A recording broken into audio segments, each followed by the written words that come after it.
राधा स्वामी जी, एक परिवार था जो बाबा जी को बहुत प्रेम करता था, बहुत मानता था।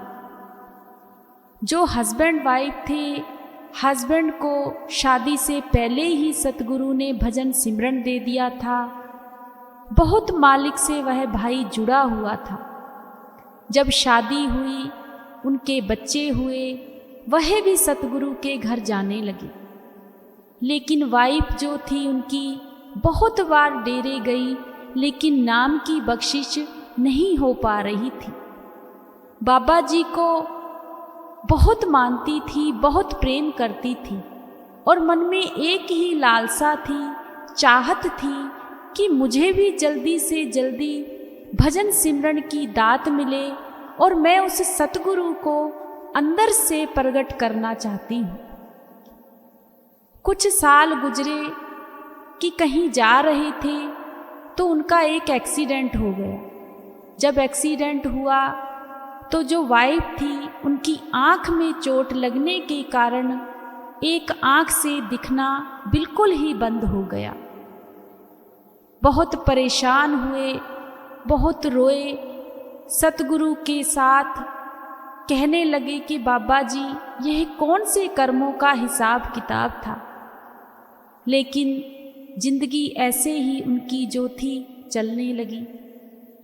अब एक आँख से ही उस बीबी को दिखता था, लेकिन मालिक से जो प्रेम था, जो अटूट रिश्ता था, वह कहीं भी नहीं टूटा। समय बीतता गया, काफ़ी साल हो गए उस बीबी को डेरे जाते हुए, लेकिन नाम की बख्शिश बिल्कुल भी नहीं हो रही थी। अपने हस्बैंड से भी कहती कि पता नहीं मेरे कितने भारी कर्म हैं। एक तो मेरी आँख भी चली गई है, दूसरा मालिक भी मेरे पर कोई भी मेहर नहीं कर रहे। तो उनके हस्बैंड एक ही बात कहते थे, जब मालिक आपको बुलाएगा, जब तुम्हारे कर्मों का हिसाब किताब होगा, अपने आप ही सतगुरु आवाज़ लगा लेंगे। तो उनकी वाइफ एक ही बात कहती थी, कम से कम मुझे 8 से 10 बार हो चुके हैं, लेकिन नाम की बख्शिश नहीं हो रही। अब मैं करूं तो करूं क्या। अब वह जो बीबी थी ध्यान पर बैठी रहती थी, अपने दिमाग पर बहुत ज़्यादा प्रेशर लगाती थी, बहुत ज़्यादा। जब लोड पड़ता था दिमाग पर तो जिस आँख में चोट लगी थी, जिस आँख से दिखता नहीं था, उसमें तो दर्द होती ही होती थी। साथ में जिस आँख से नहीं दिखता था उसमें भी होती थी। दोनों आँखें बहुत दर्द करने लगी। अब वह बीबी बहुत परेशान रहने लगी। ऐसे ही समय बीतता गया, बीतता गया। जो पास में उनके सत्संग सेंटर था, वहाँ पर हमेशा सत्संग के लिए वह दोनों लोग जाया करते थे। अब उस बीबी के जो हस्बैंड थे, वह एक दिन अपनी वाइफ से कहने लगे कि तुम इतनी बार डेरे गई हो, लेकिन नाम की बख्शिश नहीं हुई। अपने सेंटर में एक ऐसे सेवादार हैं जो मालिक से बहुत ज़्यादा जुड़े हुए हैं और उनका भजन सिमरन भी बहुत है। क्यों ना हम उनसे बात कर कर देखें कि हमें भजन सिमरन की दात क्यों नहीं मिल रही। अब वह जो वाइफ थी वह कहने लगी, ठीक है। सत्संग पर गए, संडे का दिन था, सत्संग समाप्त हुआ तो थोड़ी बहुत सेवा की। अब वह जो सेवादार था, जो सतगुरु से बहुत प्रेम करता था, जो भजन सिमरन में जिसकी सूरत जुड़ी हुई थी, वह भाई अपने आप ही उस बीबी से कहने लगा कि क्या नाम की बख्शिश नहीं हो रही। कोई बात नहीं, कुछ समय अभी भी है, अभी तो नाम की बख्शिश नहीं होगी, लेकिन समय आते ही तुम्हें नाम की बख्शिश भी होगी, लेकिन कुछ ना कुछ तुम्हें सावधानियां बहुत बरतनी पड़ेंगी।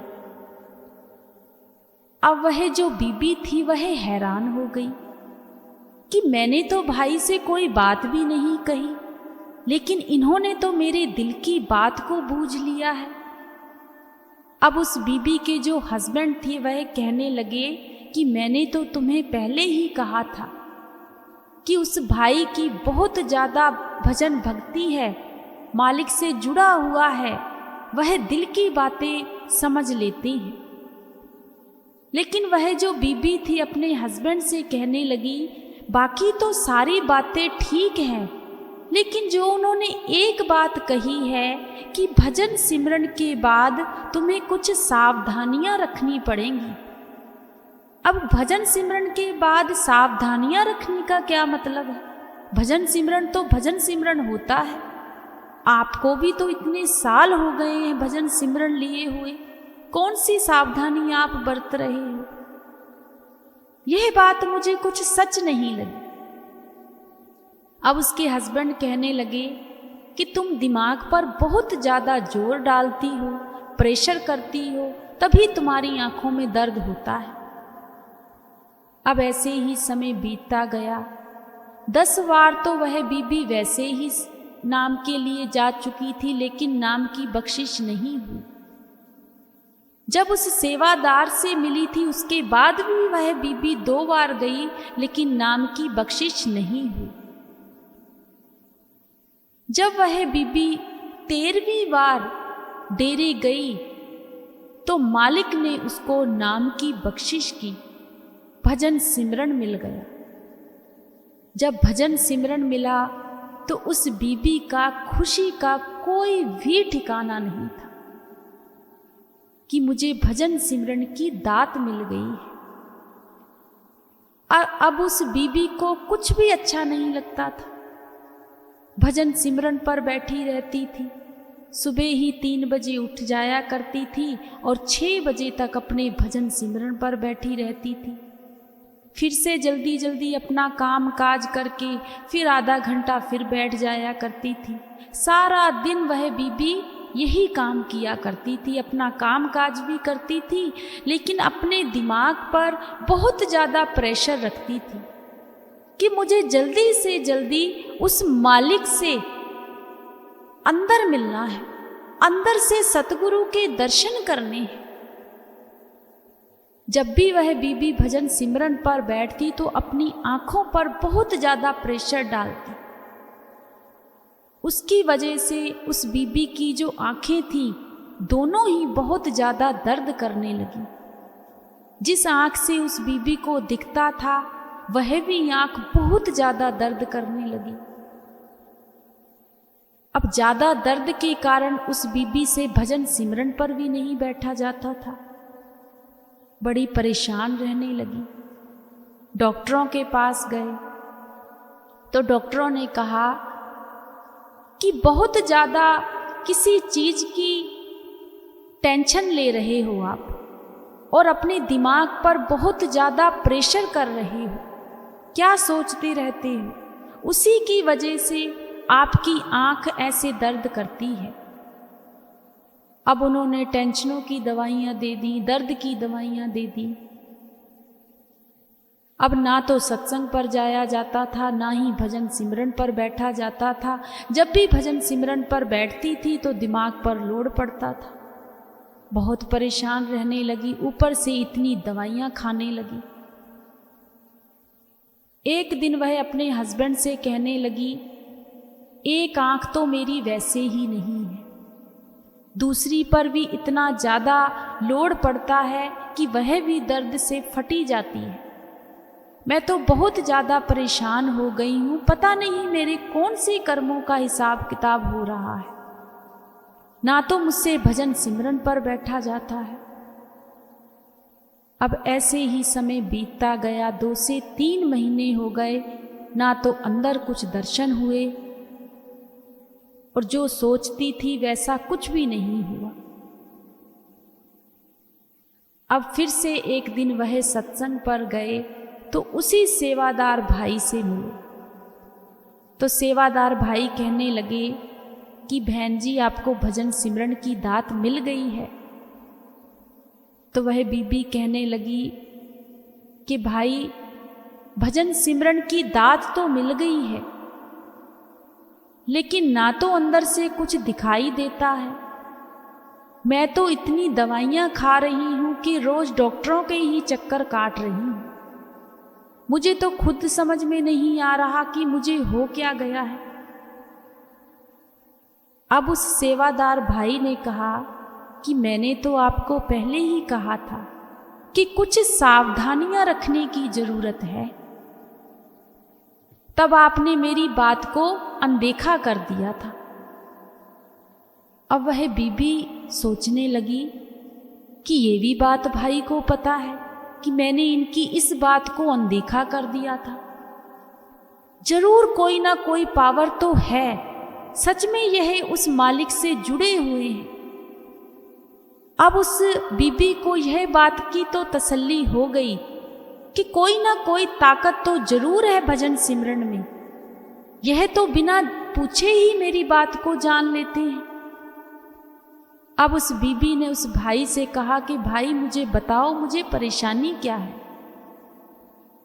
तो वह भाई कहने लगा कि बीबी, तेरी परेशानी तू खुद ही है। तेरे मन में इतनी लालसा उस मालिक को पाने की तो जो है वो है, लेकिन तेरे अंदर इतनी चाहत है कि वह जल्दी से जल्दी उस चीज को अंदर से मैं प्रकट कर लूं। प्रकट करने के लिए जो तुम भजन सिमरन करती हो, जो ध्यान में बैठती हो, अपने दिमाग पर जो प्रेशर डालती हो, लोड डालती हो, वह सारा का सारा तुम्हारी आंखों पर पड़ता है। जब आंखों पर स्ट्रेस पड़ता है तो तुम्हारी सुरत उस मालिक से कभी जुड़ ही नहीं सकती। मालिक को हम अपने दिमाग पर प्रेशर डालकर नहीं मिल सकते। वह तो हमें बस ध्यान में बैठ जाना है, ना कुछ सोचना है, ना कुछ समझना है। बस अंदर हमें उस मालिक के जो शब्द हैं, वह जो ध्यान है, बस उसको धारण करना है। माथे पर, आंखों पर, सिर पर तो कोई प्रेशर डालने की हमें जरूरत ही नहीं है। जिस दिन तुम वैसी बन जाओगी तो देखना तुम्हारी सुरत कुछ ही दिनों में चढ़ जाएगी। और बाकी जो तुम बता रही हो कि 3 बजे से लेकर 6 बजे तक भी भजन सिमरन करती हो, उसके बाद काम काज किया, फिर से भजन सिमरन पर बैठ गए, आधे आधे घंटे बाद फिर से बैठ गए, यह भी दिमाग पर लोड है। अपने भजन सिमरन को एकाग्र करो, एक टाइम बनाओ और मन को शांत करके भजन सिमरन करना है, ना कि उस पर कोई टेंशन देकर। और ना ही हमारे अंदर कोई चाहत होनी चाहिए कि बस उस गुरु को अंदर से पाना ही पाना है, पाना ही पाना है। वह तो उस मालिक का खेल है कि उन्होंने हमें अंदर से क्या दिखाना है और क्या नहीं दिखाना। जब यह सारी बातें उस सेवादार ने उस बहन से कही तो बहन की आंखें खुल गई। वह बहन कहने लगी कि भाई, सच में आज आपने मेरी आंखें खोल दी हैं। मेरे हस्बैंड हमेशा मुझे यह बात कहते थे कि तुम बहुत ज़्यादा अपने दिमाग पर प्रेशर डालती हो, लेकिन मैं उनकी बात को समझती ही नहीं थी। मैं कहती थी ऐसे ही करते रहते हैं। तो वह सेवादार भाई कहने लगा कि हम ऐसे बहुत से सत्संगी भाई बहन हैं, कभी भी हम किसी की बात को समझने की कोशिश नहीं करते हैं कि कोई हमें क्या बात समझा रहा है। बस हम अपनी बात को रखना ही जरूरी समझते हैं। हमेशा कभी भी कोई भी दुख और तकलीफ होती है जब हमें भजन सिमरन में, तो अपने सत्संगी भाई बहनों से जरूर शेयर करनी चाहिए। हम कैसे भजन सिमरन पर बैठते हैं इसका भी हमें जरूर बताना चाहिए, क्योंकि जब हम एक सत्संगी भाई बहन से कोई भी बात अपने आप में करते हैं, उनके साथ करते हैं, तो हमें उसका हल जरूर मिलता है। क्योंकि गुरु से तो हम सीधी बात कर नहीं सकते हैं, एक सत्संगी भाई बहन से ही कर सकते हैं। तब उस बहन ने कहा कि सच में भाई, अगर आप जैसे सत्संगी भाई बहन हो तो सच में कुछ ना कुछ जरूर हो सकता है। अब उस दिन से उस बहन ने अपने भजन सिमरन का एक टाइम बनाया, बिल्कुल मन को शांत किया। शुरू में उस बहन को दबाव डालने की आदत थी, आँखों पर, माथे पर, सिर पर, लेकिन धीरे धीरे उसको कम करने की कोशिश की। कम करते करते एक दिन ऐसा आया कि उस बहन की सूरत भी उस मालिक के साथ जुड़ गई। तब उस बहन को एहसास हुआ कि मेरी एक आंख नहीं, मेरी तो लाखों आंखें हैं। आज मुझे इस चीज का एहसास हो रहा है। मैं सोचती थी कि भगवान ने, उस मालिक ने, उस गुरु ने मेरी एक आंख छीन ली है और दूसरी भी लगता है छीन लेगा, लेकिन यहां तो इतनी आंखें हैं, इतनी रोशनी है कि उन्हें देखने के लिए लाखों करोड़ों आंखें कम पड़ती हैं।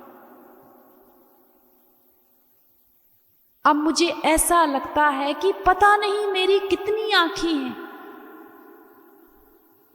उस दिन उस बहन की आंखें खुली और उस मालिक को अंदर से पाया और उस मालिक का शुक्राना किया कि शुक्र है मालिक तेरा कि तूने मुझे इतनी ज्यादा रोशनी दी। इस बात से, इस साखी से हमें बहुत बड़ी शिक्षा मिलती है, बहुत बड़ी।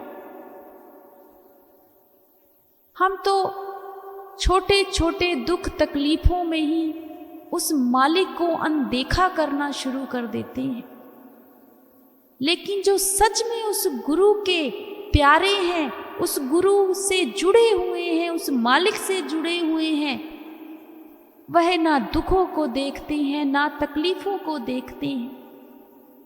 बस उस मालिक को पाने के लिए कोई ना कोई हल देखते रहते हैं। और जो लोग मेहनत करते हैं वह लोग मेहनत पर खरे भी उतरते हैं।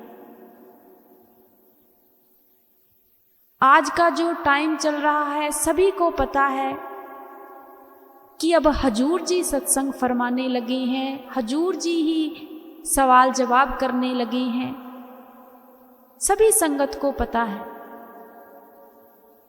अब जो पिछला सत्संग संडे को डेरे में हुआ है, बहुत संगत रोई, बहुत ज्यादा संगत की आंखों से आंसू आए कि हमारे गुरु हमें आंखों के सामने चाहिए।